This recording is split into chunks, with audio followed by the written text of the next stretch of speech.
I despised Islam with every fiber of my being, even as I worshipped at the altar of science for decades. As a renowned researcher, my contempt for faith was matched only by my devotion to empirical evidence.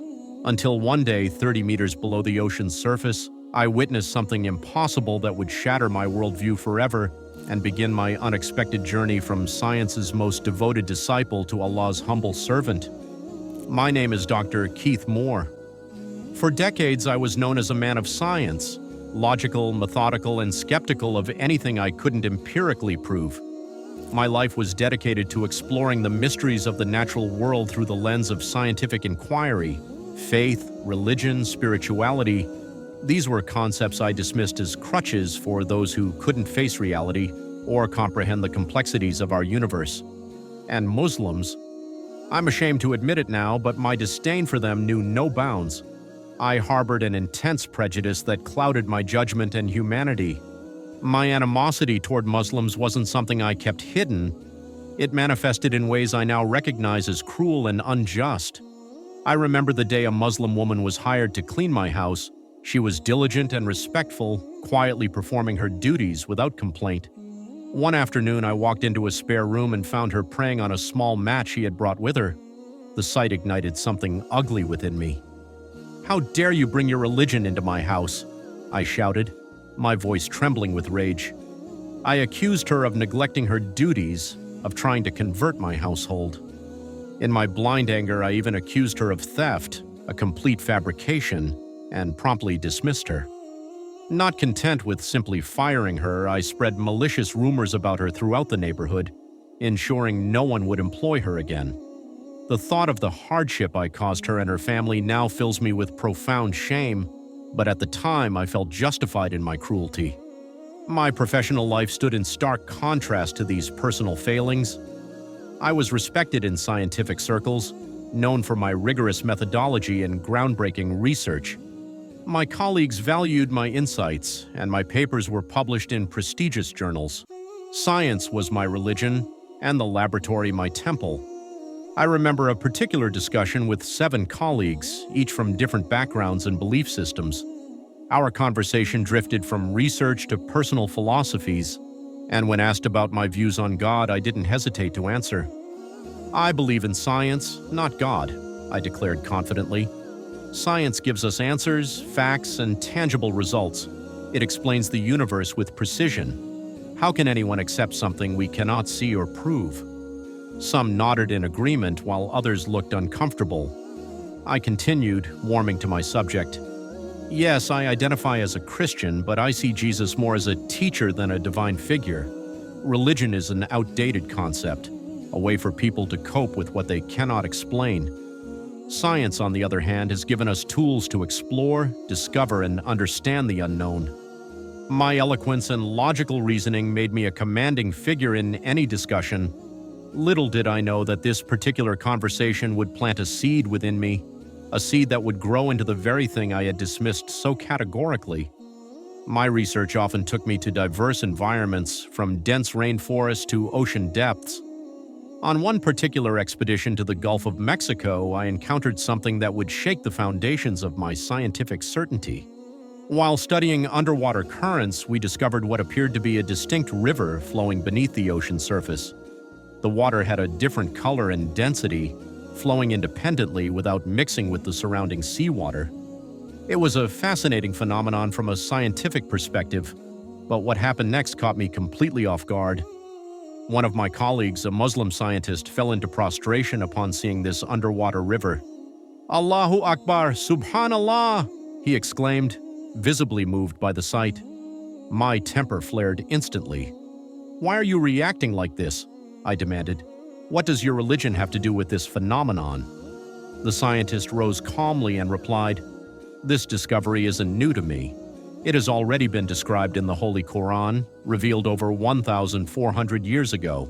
It states that there are 2 bodies of water that do not mix, each with its distinct properties. This is a sign of the Creator's power." I was infuriated. "How dare you credit your Quran for what we have only discovered now through modern science? No one knew of this before our research," I retorted, my voice trembling with anger.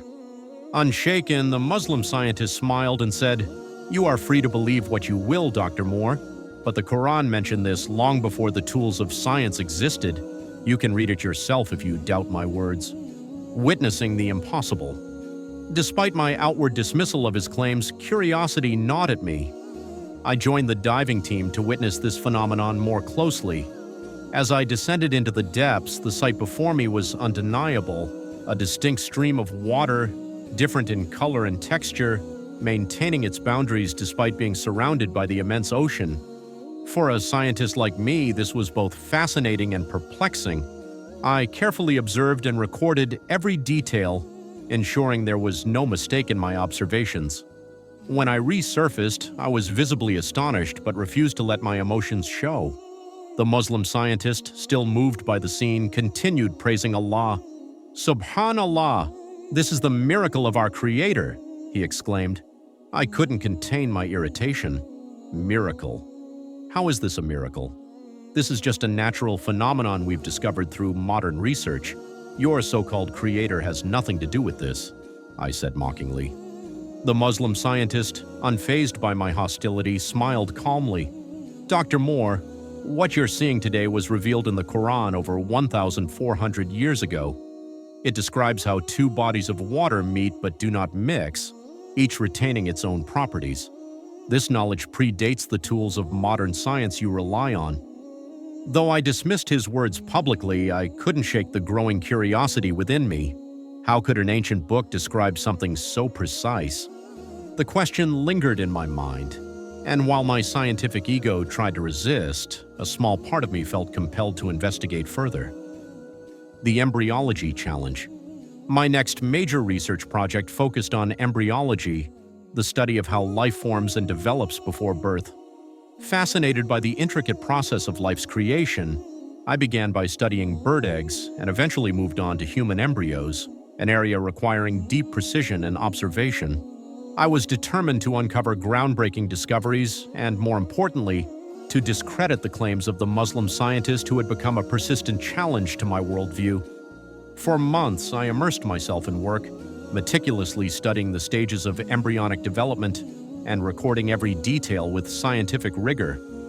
One day, during a casual discussion in the lab, the Muslim scientist overheard me speaking about my research.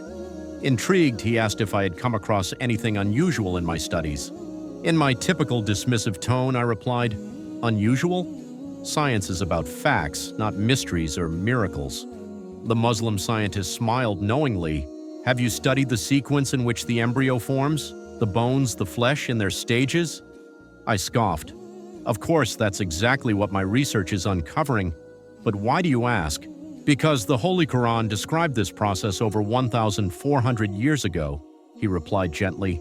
It states, "We created the clot of congealed blood, then we created the lump, then we made out of that lump bones, and then we clothed the bones with flesh." Surah Al-Mu'minun 23:14. I froze, unable to hide my shock. How could such detailed knowledge exist in a book written centuries ago? The Muslim scientist handed me a copy of the Quran and said, "Read it for yourself, Dr. Moore. Science may lead to discoveries, but the truth has been here all along." For the first time, I was speechless. Though I tried to dismiss his words, doubt and curiosity began to creep into my mind. Was it possible that this ancient text held truths beyond what modern science could explain? The inner turmoil. After the incident with the Muslim scientist, I found myself deeply unsettled. For the first time in my life, my unshakable faith in science felt challenged.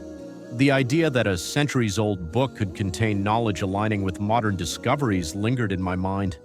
I tried to immerse myself in my work, but my thoughts kept drifting back to the Quran and the claims the Muslim scientist had made. My curiosity grew stronger with each passing day. I began researching, trying to find logical explanations for these claims. The more I read about Islam and the Quran, the more questions I had. My nights became restless, and I struggled to focus on my scientific projects. It felt as though something was pulling me toward a truth I wasn't ready to accept. The gift that changed everything. Around this time, my birthday arrived. My colleagues organized a surprise party, bringing gifts to celebrate. Among them was the Muslim scientist who handed me a small, neatly wrapped package. Later that evening, as I unwrapped my gifts, I came across the one from the Muslim Scientist. Inside, I found a copy of the Holy Quran accompanied by a handwritten note that read, "Dr. Moore, I hope this gift brings clarity to your questions and peace to your restless heart. The Quran holds answers to the mysteries you seek and guidance for the journey ahead." I felt a mix of emotions, curiosity, hesitation, and even fear. For a moment, I considered discarding the Quran, but something stopped me. With trembling hands, I opened the book and began to read. The words were profound, yet I struggled to fully comprehend their meaning. Still, I couldn't put it down. I read page after page, captivated by the depth of the messages. Over the next few days, my fascination with the Quran grew. I began spending hours reading and reflecting on its verses. Though I couldn't fully understand everything, I felt a strange sense of peace and purpose I had never experienced before. The Quran was beginning to answer questions I didn't even know I had. The night of no return. One quiet evening, I sat in my study, unable to focus on anything but the Quran. The gift from the Muslim Scientist had sparked an internal conflict I could no longer ignore. As I read through its verses, I found myself struggling to understand some parts while being utterly captivated by others. The words seemed to speak directly to my soul, unveiling truths that both fascinated and unsettled me. That night, as the clock struck midnight, I delved into the chapters that touched upon creation, the universe, and human existence. The more I read, the more I was struck by the depth of knowledge and precision in the text. I came across verses that described phenomena I had spent years researching, complex truths about embryology, the formation of the universe, and the natural world. How could such knowledge exist in a book written 1,400 years ago, long before modern science had uncovered these truths? Questions began swirling in my mind. Who could have authored such a book? How could these details be known in an era without advanced tools and research? Was there truly a higher power behind this? As the night stretched on, I felt a growing sense of restlessness. The rational scientist in me wanted to dismiss it all as coincidence, yet my heart couldn't deny the pull of the profound wisdom I was encountering. The words resonated deeply, challenging my long-held beliefs and igniting a curiosity that wouldn't fade. By dawn, I had barely slept. My thoughts were consumed by the verses I had read, and my skepticism was slowly giving way to intrigue. I paced my room, trying to make sense of my emotions. The same question haunted me repeatedly. What if I've been wrong? What if there is a creator? Unable to bear the turmoil, I picked up the phone and dialed the Muslim Scientist. "I need you to come over," I said, my voice trembling. "I can't stop thinking about the Quran. I need answers, or I feel like I'm going to lose my mind." Seeking answers. The Muslim Scientist arrived at my house early that morning. The moment he stepped in, he was struck by my appearance. Red, tired eyes, an anxious demeanor, and a palpable tension in the air. I wasted no time. "What is this book? Is it some kind of magic or something else entirely? I need answers." Calm and composed, he sat down and began to speak. "Dr. Moore, the Quran is not magic. It is the word of Allah, the creator of everything. It was revealed to the last prophet, Muhammad, peace be upon him, as guidance for all of humanity. The truths you found within it are divine knowledge, not human discovery." I listened intently, my skepticism warring with a growing sense of awe. "But how is it possible?" I interrupted. "These verses align with discoveries made only in the last few decades. How could a man in the 7th century have known these things?" "Because it wasn't written by a man," he gently replied. "Allah, the All-Knowing, revealed these truths to Prophet Muhammad, peace be upon him, through divine revelation. The Quran is a living miracle, meant to guide people to the truth." I was silent, my mind racing. The Muslim Scientist continued, reciting a verse from the Quran. "If we had sent down this Quran upon a mountain, you would have seen it humbled and coming apart from fear of Allah." Surah Al-Hashr 59:21. Hearing these words, I felt a wave of emotion crash over me. Tears welled up in my eyes as I whispered, "Stop, please stop. I can't take it anymore. My heart feels like it's going to burst." He paused, allowing me to process my emotions. "Dr. Moore," he said softly, "you're not alone in this journey. Allah guides whom He wills. The Quran was sent as mercy to bring peace and answers to those who seek the truth. Overwhelmed, I broke down in tears.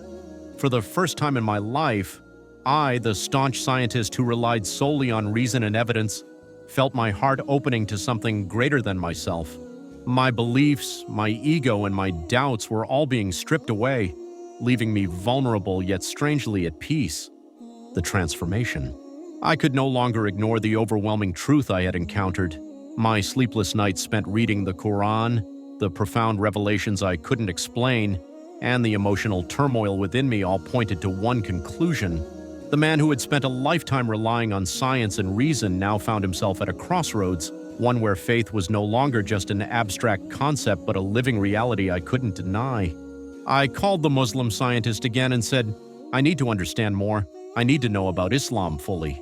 He welcomed me with open arms and patiently explained the core beliefs of Islam, the oneness of Allah, the finality of Prophet Muhammad, peace be upon him, and the guidance found in the Quran.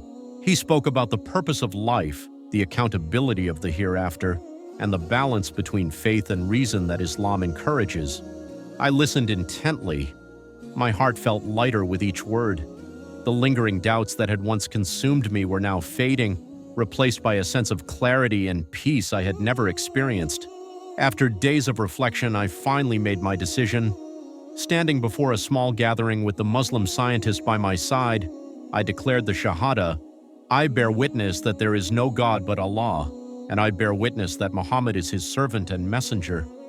Tears streamed down my face as I uttered the words that would change my life forever.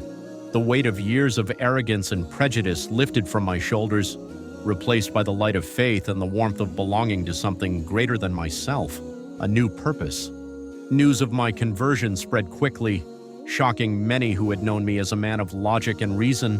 When asked about my transformation, I simply said, "The Quran is a living miracle. It holds truths that science can only dream of discovering. It is the light that guides those seeking answers to the mysteries of existence." I didn't stop there. I dedicated my life to sharing my newfound faith with others. I authored 2 books, both filled with Quranic references and my own reflections as a scientist. My work inspired countless others to explore the Quran's profound teachings. Years later, I memorized the entire Quran, a testament to my unwavering belief. I spent the rest of my life living by its teachings, finding true success and fulfillment in aligning science with faith. My journey from skepticism to faith remains a beacon of hope for those seeking truth. Where once I saw only equations and empirical data, I now see the handiwork of the divine. Where once I harbored hatred and prejudice, I now embrace compassion and understanding.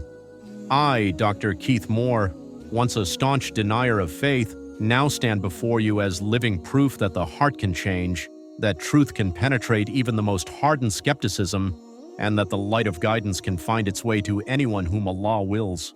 My story is not just about a scientist finding religion, it's about a human being finding purpose, peace, and the ultimate truth, and for that, I am eternally grateful.